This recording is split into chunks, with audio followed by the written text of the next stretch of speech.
na Galo TV. O espaço que você encontrou era majoritariamente masculino, né? Quando você começou a atuar realmente como repórter e tudo, você tinha muitas mulheres ou não? Era realmente homens e a Carol. Esse caso, assim, um espaço que ainda é majoritariamente masculino, né? Quando eu entrei, por exemplo, eu falo no meu setor, né, na Galo TV, um, dois, três mulheres, ou quatro mulheres, em um meio de, sei lá, 17, 18 homens, assim, mais ou menos, ou 15 homens, não lembro como que foi quando eu cheguei, mas é um meio, é uma maioria ampla, né, masculina. A gente está falando de aí quatro mulheres, 17 homens, mais ou menos, ou 15 homens, não lembro quanto foi na época. Mas, assim, atuando no meio, a gente vê que não é só aqui, né? Outros lugares também. É o mesmo, quando a gente fala de futebol, a maioria ainda, até historicamente, atualmente, é masculino. Os jornalistas, a maioria que trabalha com futebol são homens, né? Os jornalistas são homens. Então, isso existe até hoje e quando eu cheguei, isso permanece. Sim, eu fiz essa pergunta porque o Galo, ele é, se eu não me engano, o primeiro clube que tem até uma sala de atendimento para mulher. Então, caso aconteça alguma coisa, né, um Uhum. assédio, vocês têm esse acolhimento maior aí no Atlético.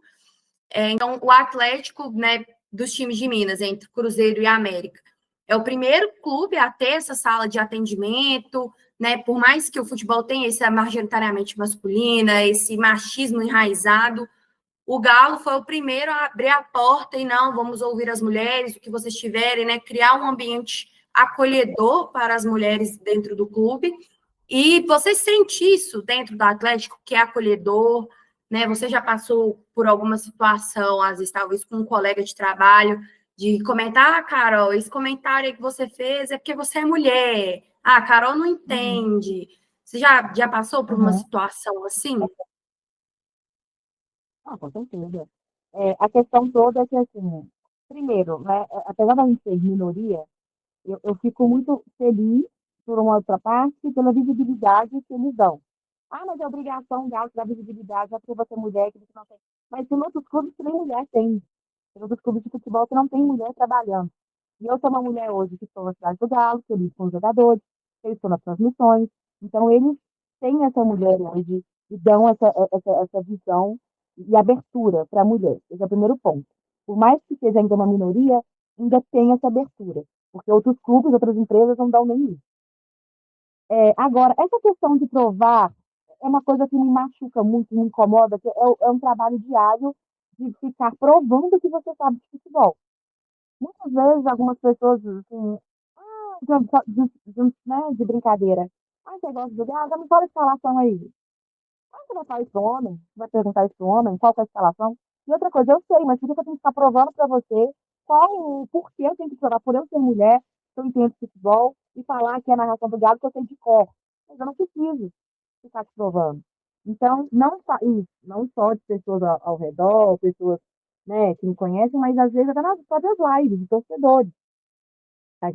Quando eu entrei ao vivo pela primeira vez, eu não queria voltar, porque os comentários eram, vem essa menina aí, mas já ouvi, o que você tá fazendo aí? Tem que ir pra cozinha, lugar de mulher na cozinha, vai lavar roupa.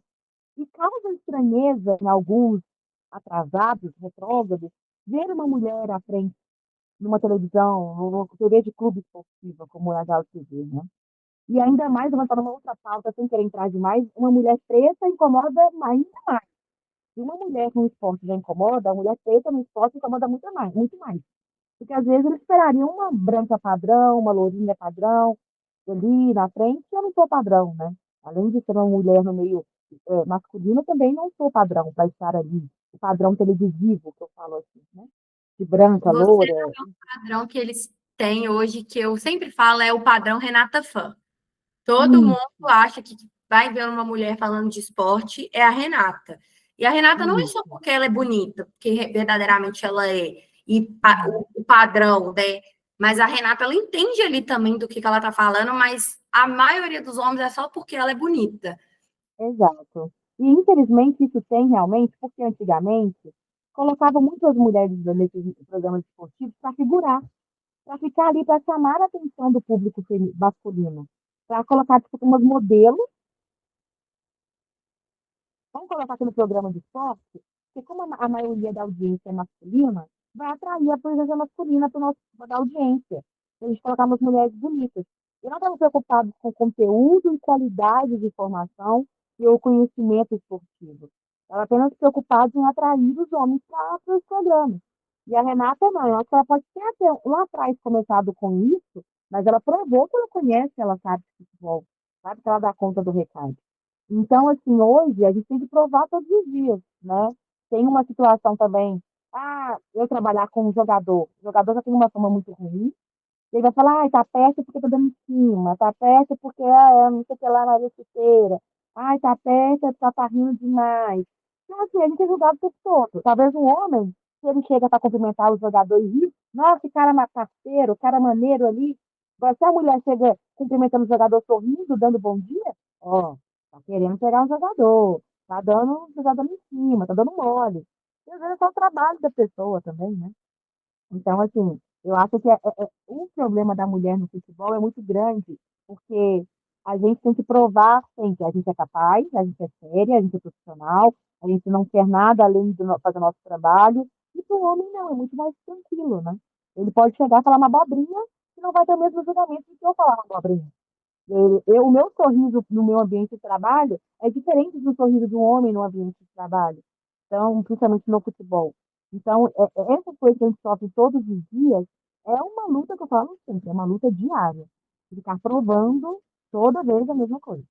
Uma coisa que está enraizada dentro. E assim, eu sempre tenho, desde nova, eu tenho que estar tá provando, justificando tudo que eu falo. Eu ainda acho mais triste quando vem de outra mulher. Dentro do Galo, né? Você falou que né, é uma equipe que é menor, né? Que é você e mais umas 3, 4 mulheres.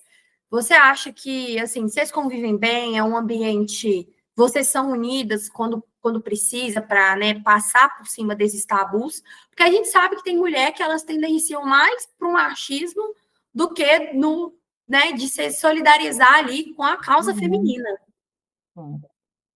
Atualmente são três mulheres, né? Sou eu, na Galo TV, é uma fotógrafa e videomaker também, que é do grupo de redes sociais, e a Nayane é, como se fosse é uma secretária, assim, que cuida das coisas mais administrativas do Galo. Então, só três.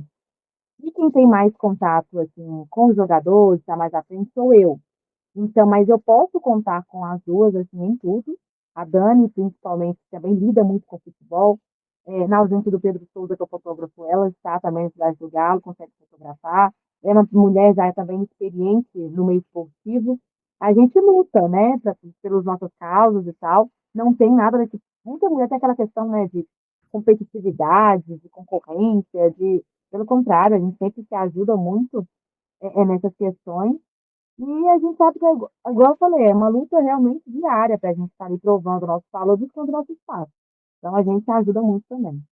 Aí você também falou, né, sobre as redes sociais, sobre quando você abre, né, vê ali os comentários das transmissões, e tem muitos comentários bons, mas tem os Uhum, ruins, né? uhum.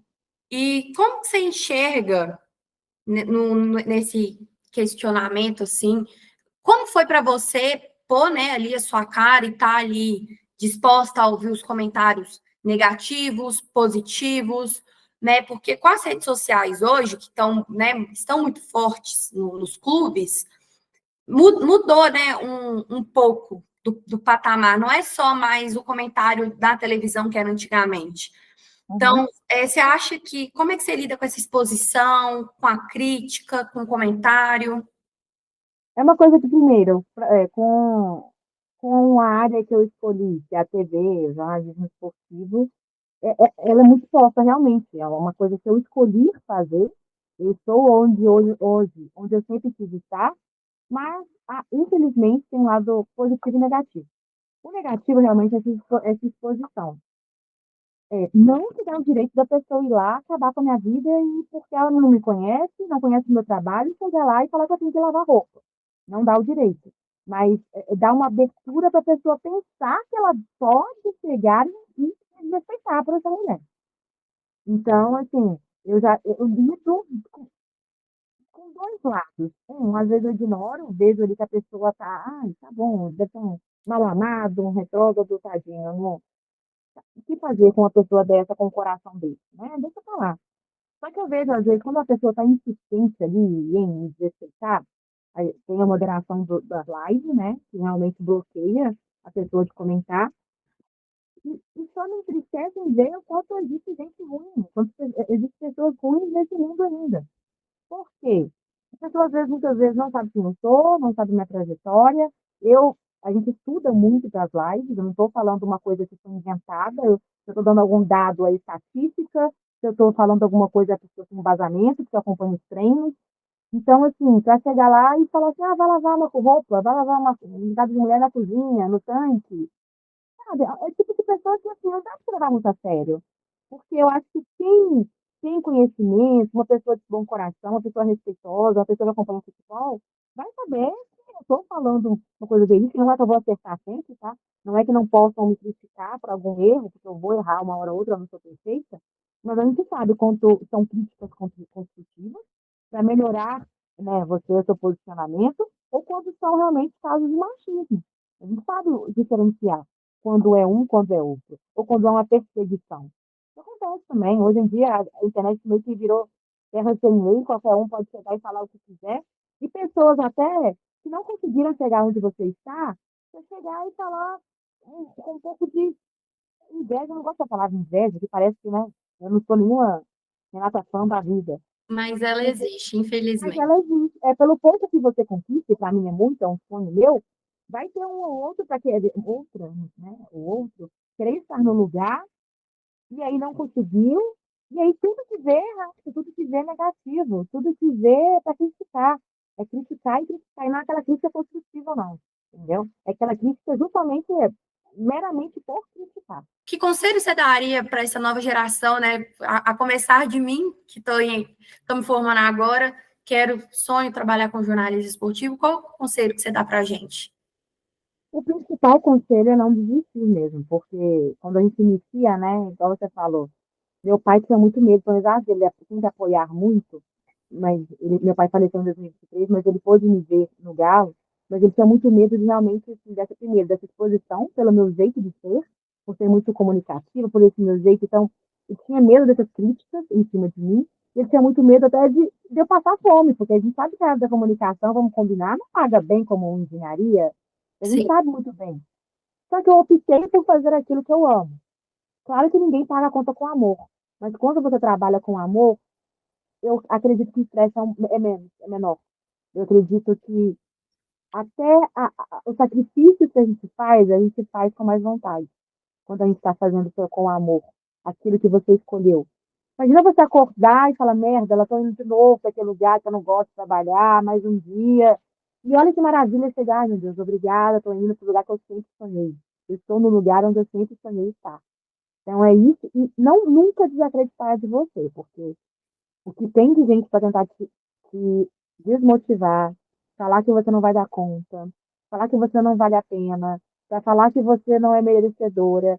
Só que se você sabe da sua caminhada, se você sabe o quanto você lutou para chegar até aí, e se você batalhou e se muniu, né, seja o que for, com estudo, com conhecimento, se você está preparado, ninguém pode te parar. Ninguém pode te parar. Eu tenho muita fé em Deus, independente de, não falando aqui de religião, de nada disso, mas estou falando assim, me seguiram a sua fé em Deus. Eu tenho a minha fé em Deus e é isso que me segurou em vários momentos. Acreditar que tudo aquilo que eu queria ia se cumprir na minha vida. Mas acreditar em Deus e em mim. Porque se você não acredita em você, você acaba se perdendo, às vezes, duvidando de si mesmo. Eu já duvidei. Algumas vezes, mas será que eu tenho que estar aqui mesmo? É tanta coisa que estão falando aí, mas será que eu dou conta? E a gente tem que dar conta. A gente tem que batalhar, procurar realmente se capacitar cada dia e nunca desistir, é acreditar sempre. E se você pudesse definir uma frase, a paixão pelo Atlético, pelo jornalismo, a comunicação, como é que você definiria? É uma frase, meu Deus, eu que falo muito, luta diária pelo seu amor, assim, uma luta diária pelo seu amor, porque envolve tanta coisa. envolve realmente as lutas que a gente enfrenta por ser mulher, pela profissão, e ao mesmo tempo é tão gratificante também quando você está participando de um jogo importante, de uma homenagem para o Hulk, quando você participa de momentos diários que ninguém participa, no dia a dia na cidade do Galo, a comemoração de um título, um jogador tal, saber seu nome, saber sua história e conversar com você como se você fosse amiga dele. Então, acho que é isso, são os dois lados da moeda. Claro que existe muita coisa ruim, como a gente está falando, mas a parte boa também é muito boa, quando você consegue, A sabe? parte boa compensa. Compensa muito. Muito obrigada, viu, Carol, por ter topado, por ter cedido aí um tempinho da sua rotina que é tão corrida. Eu fico muito feliz. Eu que agradeço, foi um prazer sempre que precisar, estamos aí. Muito sucesso na sua trajetória também. Espero que você alcance seus objetivos, não desista, sabe? Eu acho que é perseverar, acreditar em você, e é isso. Se você precisar de mim, estamos aí também. Eu que agradeço também pela oportunidade.